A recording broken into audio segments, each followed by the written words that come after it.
नमस्कार दोस्तों, स्वागत है आपका अपने YouTube चैनल श्री शिव ज्योतिष केंद्र में। आज हम बात करेंगे वृश्चिक लग्न की कुंडली में कौन सा रत्न धारण करें, इस बारे में आज हम इस वीडियो में आपको बताएंगे। तो आपके सामने एक ये वृश्चिक लग्न की कुंडली हमने बनाई हुई है। लग्न यानी पहले भाव में 8 नंबर लिखा हुआ है, इसका मतलब ये कुंडली वृश्चिक लग्न की कुंडली है। वृश्चिक लग्न की कुंडली में लग्नेश जो होता है, पहले भाव का स्वामी यानी लग्नेश मंगल होते हैं। इसके अलावा जो कारक ग्रह जिनका हमें रत्न पहना सकते हैं, वह पहले कारक ग्रह तो हैं गुरु।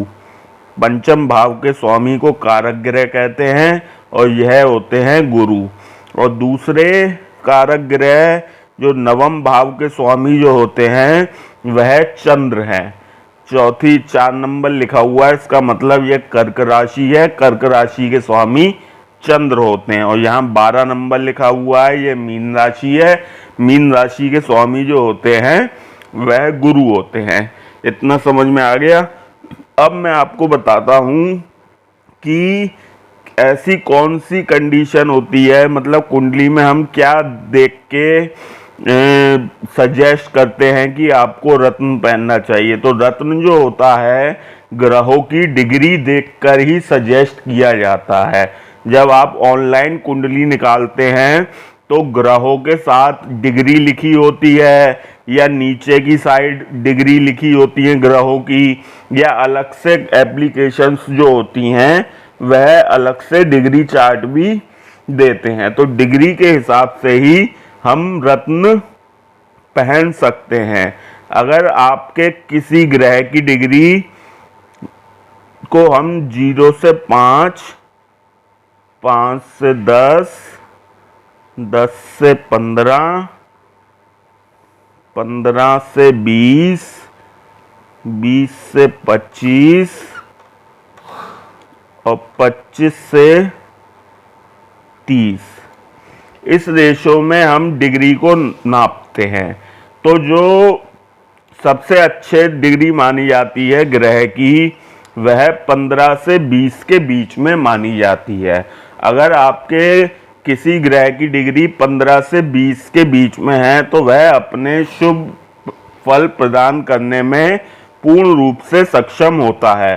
उसे किसी भी रत्न की आवश्यकता नहीं होती है। लेकिन अगर 0 से लेकर और 15 के बीच में अगर ग्रह की डिग्री है तो ऐसे में उस ग्रह का रत्न पहनने की आवश्यकता होती है। और अगर 20 से ऊपर निकल गया है और 30 के बीच में है तो ऐसे में भी उस ग्रह की रत्न पहनने की आवश्यकता होती है। इतना आपको समझ में आ गया। अब मैं बताता हूं कि वृश्चिक लग्न की कुंडली में आप कौन सा रत्न पहन सकते हैं और किस परिस्थिति में कौन सा रत्न पहन सकते हैं। देखिए, मंगल का जो रत्न होता है वह होता है मूंगा, और गुरु का जो रत्न होता है वह होता है पुखराज,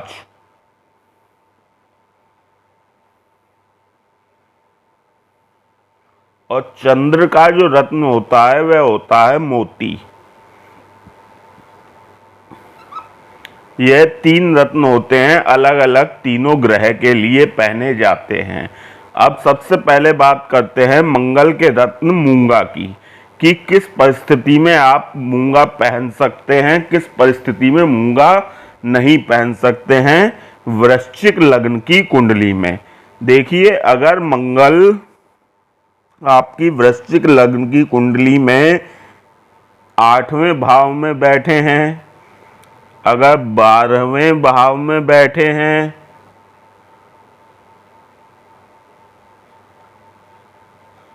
और मंगल अगर नीच के हैं, नीच के कहाँ होते हैं, कर्क राशि में, अगर नीच के बैठे हैं,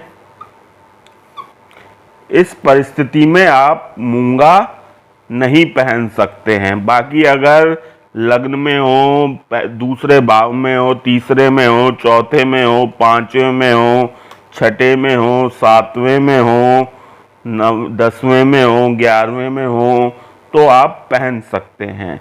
लेकिन अगर नीच के हैं या 8वें और 12वें भाव में बैठे हैं तो आप मूंगा नहीं पहन सकते। लेकिन एक कंडीशन, ये दोनों तो सेम रहती है, लेकिन अगर नीच के हैं और नीच भंग हो रहा है तो आप मूंगा पहन सकते हैं। अब नीच भंग कैसे होगा? मंगल का नीच भंग करते हैं चंद्र।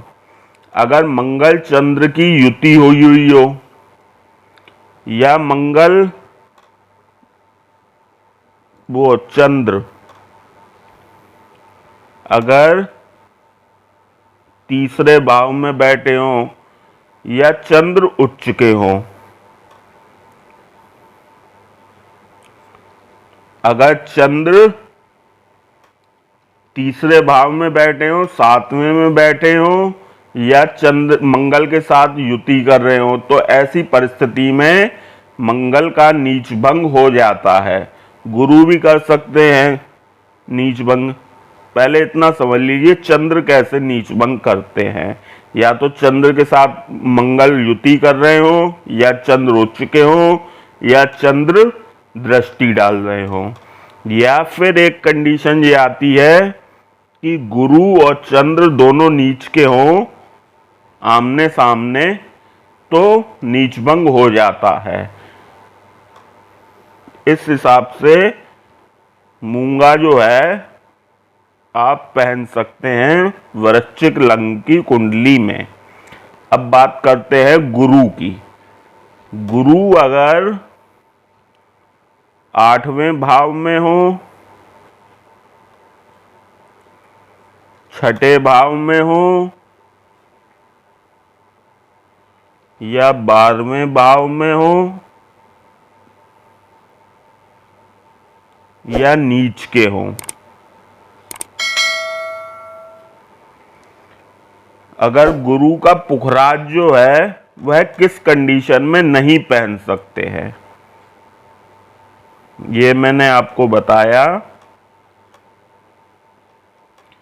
अगर गुरु 6ठे भाव में हो, 8वें भाव में हो या 12वें भाव में हो, या गुरु नीच के बैठे हो, इस कंडीशन में आप गुरु का रत्न पुखराज नहीं पहन सकते हैं वृश्चिक लग्न की कुंडली में।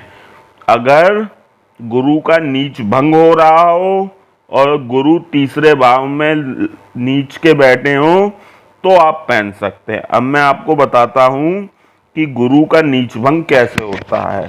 गुरु का नीच भंग या तो मंगल कर सकते हैं, मंगल भी नीच के हों तो हो सकता है, या शनि कर सकते हैं, क्योंकि मकर राशि है, मकर राशि के स्वामी होते हैं शनि। शनि अगर गुरु के ऊपर दृष्टि डालें, शनि की दृष्टि होती है 3, 7, 10। अब तीसरी दृष्टि यहां से पड़ेगी, 7वीं दृष्टि यहां से पड़ेगी, 8, 9, 10 और 10वीं दृष्टि यहां से पड़ेगी। अगर शनि नीच भंग कर रहे हैं या मंगल नीच भंग कर रहे हैं, इस परिस्थिति में नीच भंग हो जाता है तो आप अगर तीसरे भाव में गुरु बैठे हैं और नीच भंग हो रहा है तो आप गुरु का पुखराज पहन सकते हैं। बाकी अगर गुरु लग्न में हो, दूसरे भाव में हो, चौथे में हो, 5वें में हो, 7वें भाव में हो और 9वें भाव में हो, 10वें में हो, 11वें में हो, आप पहन सकते हैं पुखराज। अब बात करते हैं चंद्र के रत्न मोती के बारे में कि मोती किस कंडीशन में आप पहन सकते हैं और किस कंडीशन में नहीं पहन सकते हैं। देखिए चंद्र का भी यही नियम है। अगर चंद्र 6ठे, 8वें, 12वें भाव में है या चंद्र अगर नीच के हैं, नीच के चंद्र होते हैं वृश्चिक राशि में, अगर चंद्र नीच के हैं तो आप नहीं पहन सकते हैं।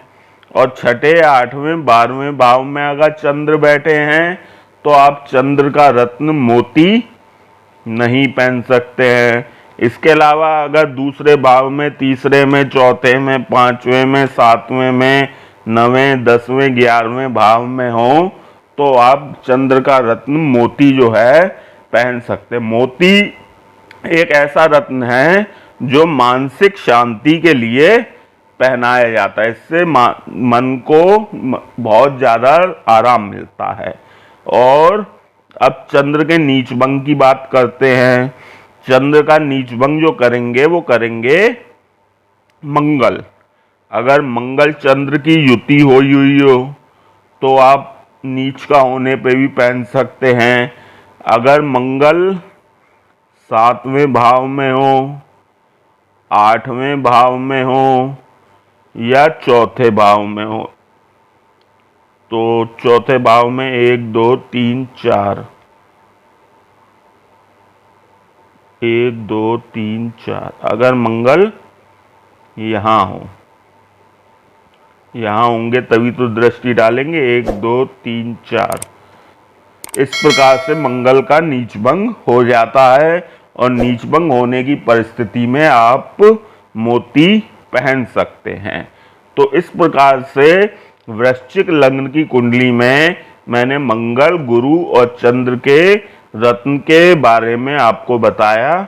आशा करते हैं वीडियो आपको पसंद आई होगी। वीडियो पसंद आई हो, वीडियो को लाइक करें, शेयर करें। कुछ भी समझ में नहीं आया हो आप कमेंट करके पूछ भी सकते हैं। बहुत बहुत धन्यवाद आपका वीडियो देखने के लिए।